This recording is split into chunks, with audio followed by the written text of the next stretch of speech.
O verbo haver é um problema? Te dá muita dúvida? Sim. Cai muito em prova? Muito! Então olha só, me acompanha aqui.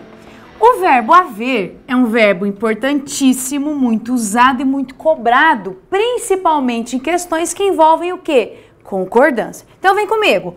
O verbo haver pode sim estar ou no singular somente, ou ele pode estar tanto no singular quanto no plural. Como assim no plural? Verbo haver no plural? Pode sim. Olha a diferença. Quando o verbo haver, ele significa existir, ocorrer ou acontecer, ele sempre vem no singular. Quando o verbo haver é um verbo auxiliar, ele concorda com o meu sujeito. Então, ele pode vir no singular ou pode vir no plural. Vamos lá, olha o nosso exemplo. Há muitos candidatos, então esse eu posso trocar por existir. Quando eu faço a troca, você tem que lembrar, o verbo existir, ocorrer e acontecer são verbos que eles têm sujeito.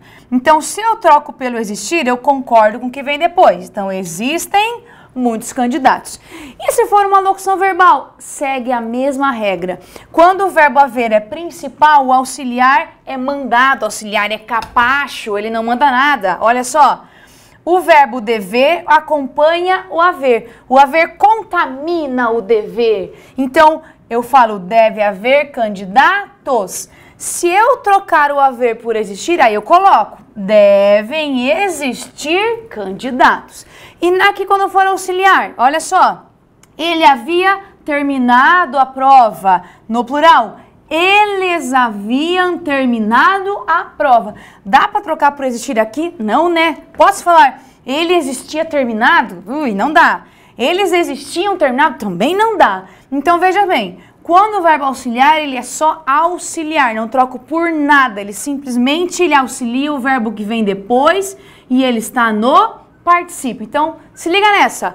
Verbo haver. Ou ele vem só no singular, quando ele significa existir, ocorrer, acontecer.